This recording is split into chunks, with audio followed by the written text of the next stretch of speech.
Welcome to the Musical Listening Podcast. Whether you are a struggling musician or a flourishing one or just a curious listener, we have something for you because listening is infinite. It is a spectrum, and you just never know where we will end up on that spectrum in the show. Sometimes it might be quirky and out there, and sometimes it might be very functional. In other words, downright useful. No matter what, it will always have something you can take away to help you become a better performer and ultimately a better musician. This is Clay, your host, and I have struggled many times in my career to hear accurately and improve my playing. My hope is that I can share what I have learned and help you on your own journey to learning your instrument or simply learning to listen with a deeper, more discerning ear. Check us out online at www.musicallistening.com. That's musical listening with one L in the middle.com. Thanks for being here. So what actually gets our fingers to the right note? Is it muscle memory? That phrase we love so much? Is there such a thing as muscle memory? I mean, do our muscles actually remember stuff? And if they do, are there emotions attached to it? What's the science behind all this? Are there parts of the brain that are melding together information in such a way that it makes playing an instrument a completely different biological event? Could this be a window into using the power of music to achieve better technical accuracy on our instruments? I mean, how do we actually prove that we are moving toward sound? In our last episode, our first and inaugural episode, I laid it out there. The good, the bad, and the ugly of musical listening in all its glory. How can emotion, the power of music and the emotions it brings, power us to better technique? The ultimate question. In this episode, let's take a look at the other side of the coin, the more functional scientific side of what we know about these things. We know a lot more than we used to, and certainly we are more open than we used to be about accepting that we don't know very much about the brain, especially when it comes to topics like this. It seems the more we find out, the more questions we have. So as a disclaimer, just a reminder, I am not a medical professional, just a curious cellist, just a musician like you asking questions.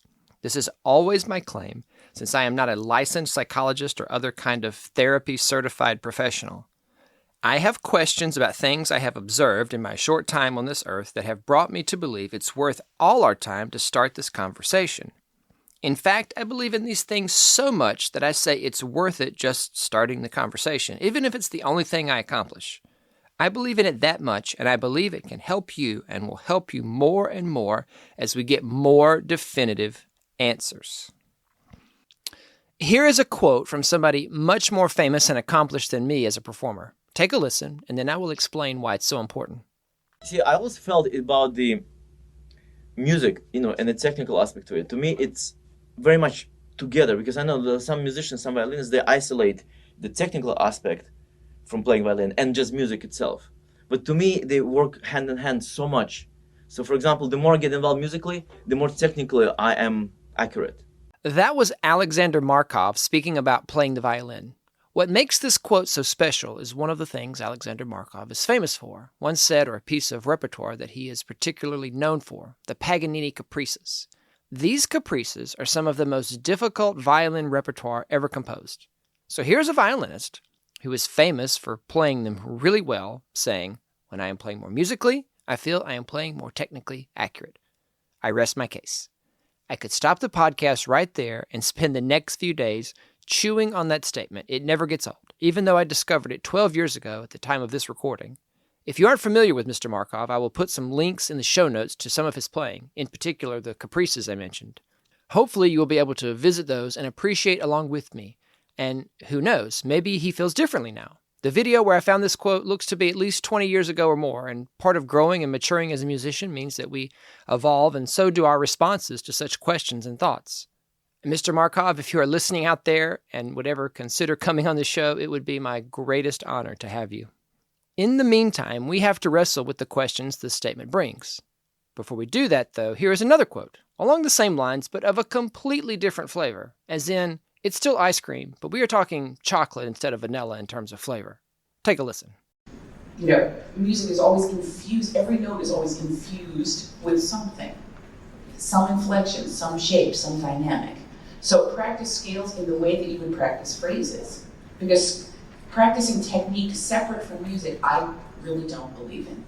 Because I think if you practice, the way you play is the way you have practiced. If you've practiced mechanically, you'll play mechanically. If you treat a scale like a great melody, when it shows up in the Beethoven concerto, it will be a great melody. That was Pam Frank, again, one of the most famous violinists on the planet, and, as an extra bonus, an Avery Fisher Prize winner.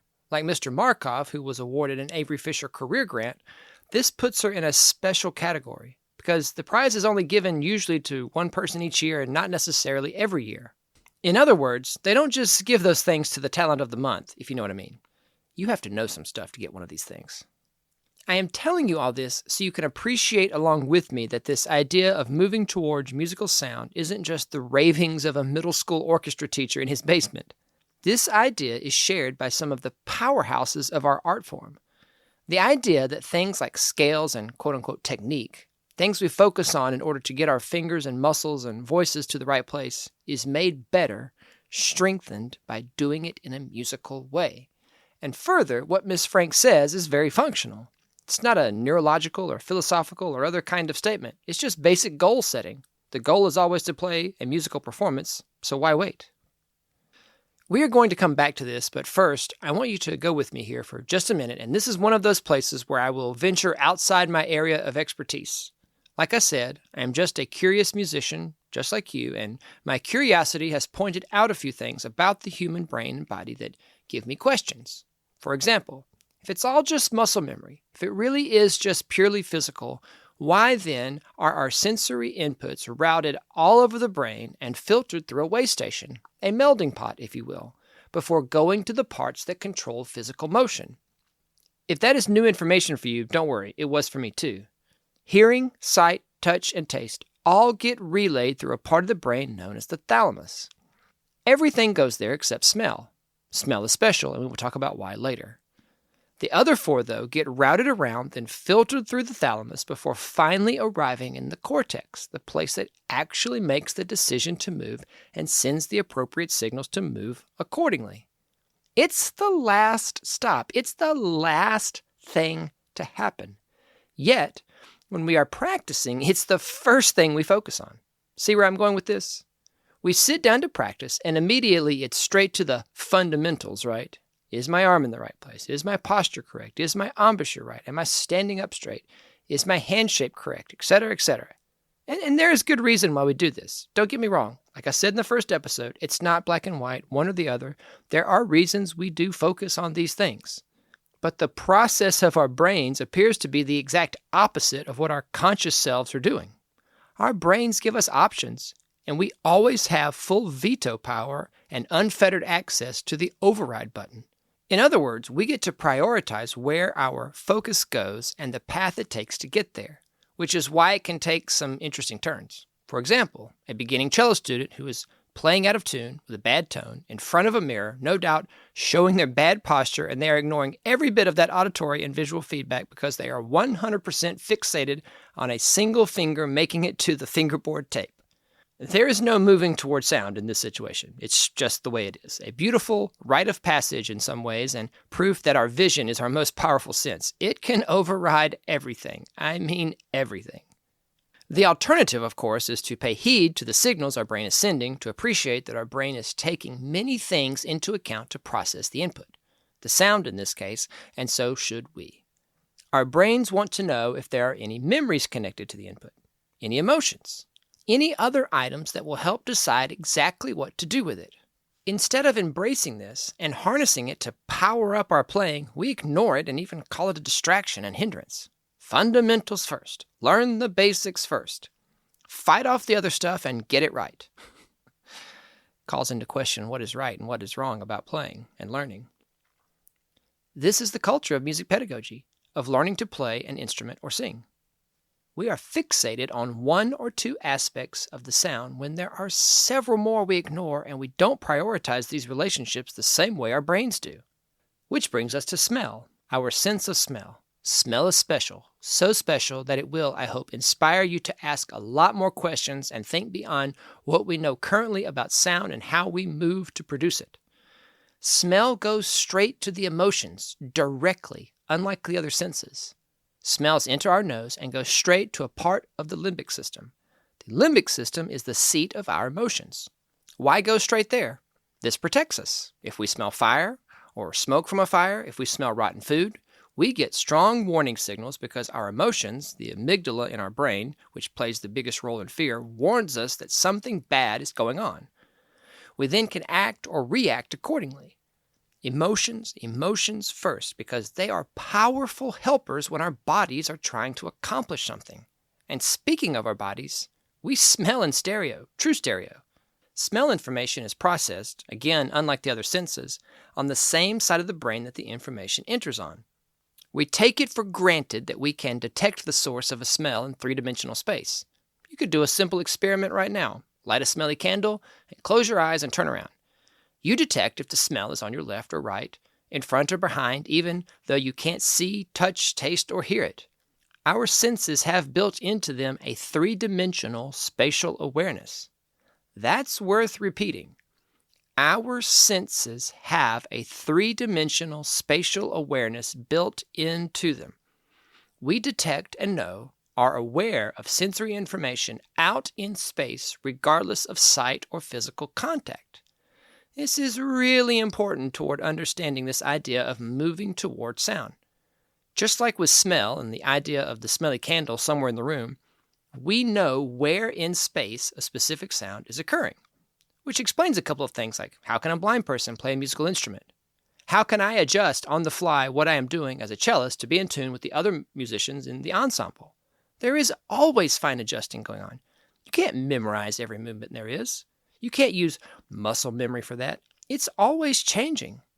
You see now why I dislike that term so much, muscle memory. And speaking of blind, have you ever heard of blind smell? It's the ability of our brain to detect a smell without us being consciously aware of it. All the same stuff lights up in the brain, including the thalamus, actually, even though we aren't actually aware of the smell. I think this explains how we are able to so quickly, as I mentioned just a second ago, adjust to everything going on around us. Our brain is always working at this unconscious level to help us engage with our surroundings. Okay, I could geek out all day about what our brains are capable of, so I just have to stop. Let's get back to our two powerhouses here and their important statements. All that practice on scales is about getting your fingers, your voice, to the right place. Focusing on technique is about getting your fingers, your voice, to the right place. Getting our extremities, or whatever we are using, our muscles, to the right place is basic and foundational, and is the reason why we speak of things like technique and scales as being foundational. Here are two people, though, at the top of their game saying these foundational things are made better, strengthened by doing them in a musical way. That focusing on technique, focusing on scales, is about getting our bodies to the right place at the right time and in the right way. It's about moving and hitting the right notes, but it's also about something else as well. I know you're about to stop the podcast and say, Clay, this is not new information. Yes, we are supposed to perform musically. It's never just about technique and scales. I understand. There is a subtle distinction here to be made. Subtle, but extremely important. This is the linchpin, if you will, where you really need to lean in because this is going to tie together this entire episode for us, I hope. The way these two are talking about music and fundamentals, the way they talk about musical playing is not in this layered kind of way that we traditionally teach and talk about it with the image of the foundation of the house being the technique and the music built on top. In their way of putting it, it's more intertwined. And further, it proves that we move toward sound and move differently toward musical sound. Let's write some belief statements, shall we? And we are going to get real basic here in an effort to be slightly more scientific and thorough. We, as musicians, believe that music exists. I told you we would get basic. We believe music exists and believe that we can hear the difference between two sounds where music exists and does not exist, meaning you can hear when someone is performing musically versus someone who is not. Hopefully you believe Mr. Markov and Miss Frank by now and believe that playing musically causes your body, your arms, hands, voice, and/or fingers to move differently, as in helps you play, sing more fundamentally correct, more technically accurate. If music changes the sound, and music causes us to move differently, then we are moving toward sound. I suppose you could argue that we are moving toward music. toward that feeling or emotion, but I don't know that emotions can be categorized as a sensory input existing in three-dimensional space, or that music is a sensory input existing in three-dimensional space, independent of all the other sensory input. Maybe one day we will evolve to know that, but for now we have to go with what we do know about sensory input and this oral art form.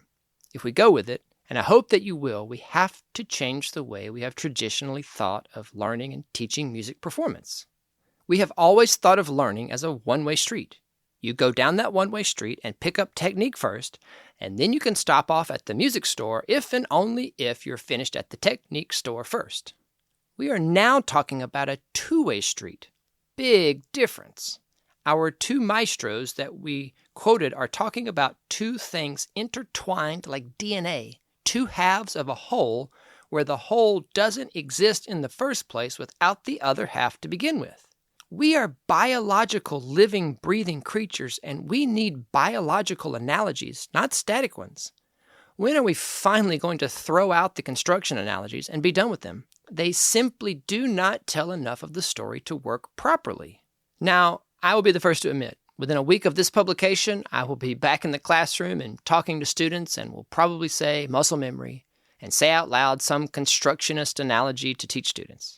I know I will be a hypocrite for sheer lack of better terminology, and so you won't ever get any judgment from me for whatever word you choose to use.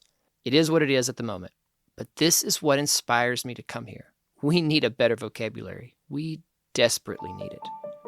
So far, we have talked about the positive benefits of moving towards sound and how emotions are powerful in getting us to move in the direction of our sensory information. But what about the negative? Are there some downsides to this incredible ability? What if we aren't moving towards sound but moving away from it? And worse yet, what if we are doing it unconsciously in just the same magnitude we are moving toward it unconsciously? Newton's law, right? For every action, there is an opposite and equal reaction. Your brain runs on electrical signals, so it stands to reason that if being a virtuoso means lots of things are running in the background unconsciously, continually making hundreds, maybe thousands of adjustments over the course of a single piece of music, the same would have to be true in reverse. This is my plague that I have suffered with for years. I always refer to it as playing away from the instrument. Here, but away. Fight or flight is one way to put it, or maybe it should be fight and flight in the case of playing a musical instrument. You will understand in a minute. If you can smell something, or your brain smells something without you consciously knowing you are smelling it, then you can hear something unconsciously and not know you are hearing it. We musicians notice this all the time. But what about when it runs really deep in the middle of playing? If you have been playing for a while and have a sense of what music should sound like and you start a new piece, you may not be consciously aware of all the mistakes. But what if your brain is? And what if you react to those sounds you don't like? If we like moving toward the goal, the sound that is good, we most definitely like moving away from the sound that is bad. This is what I did for most of my cello playing life without even knowing I was doing it. Tension. Off the charts tension behind anything I can put in words in just a few minutes. It caused me anguish and heartache and, at its worst, injury. Why so much tension? Well, in a true fight or flight situation, you get to flight, leave the situation, or fight, conquer it as best you can. What if you were doing both at the same time? When you are playing a musical instrument and starting to hear things you don't like and tensing up as a result, you don't get to stop. You have to keep playing the instrument, yet you have the unrelenting urge to pull away and stop doing it. This tug of war, this really intense fight internally results in tension. Lots of it. And note, it's all to do with the sound. We have an idea of what it should sound like, apparently, but we are doing nothing to change it, just moving in a very bad way away from the sound.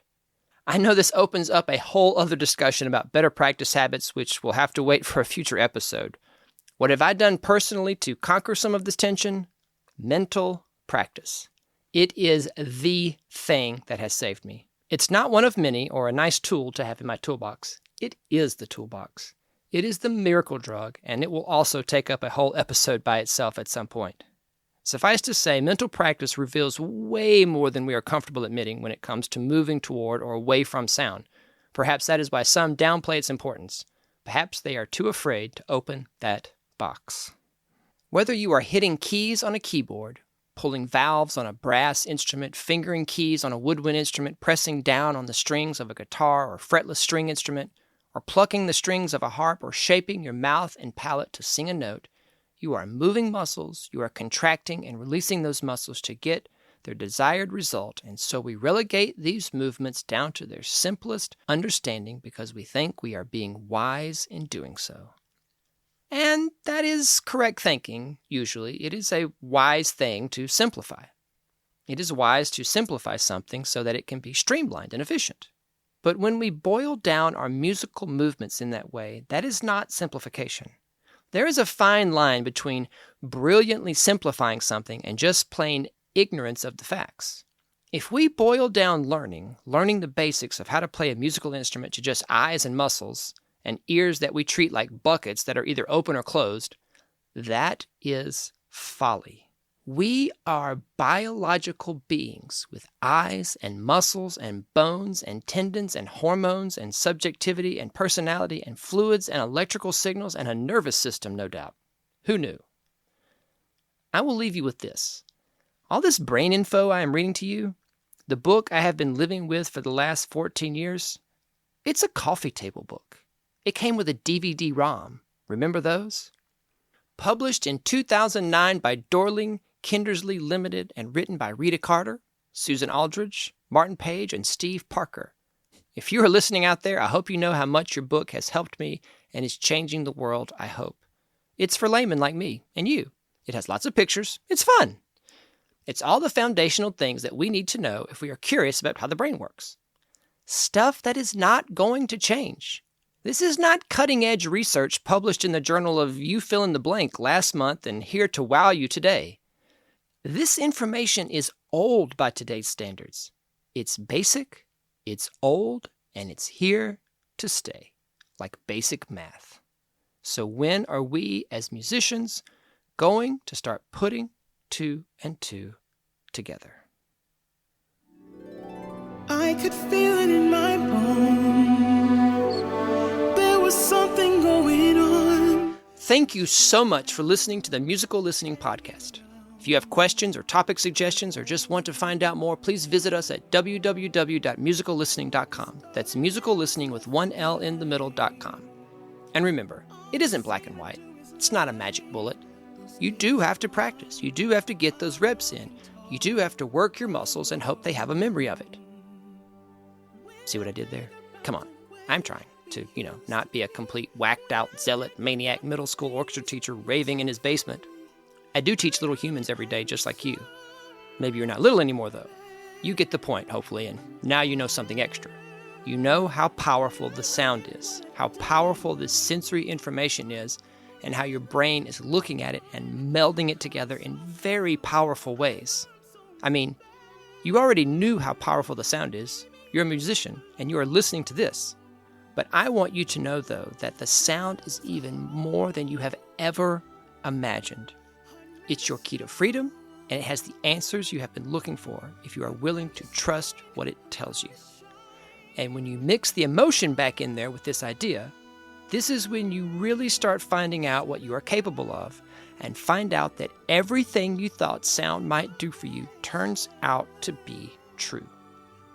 You discover what true listening really is. It's all true.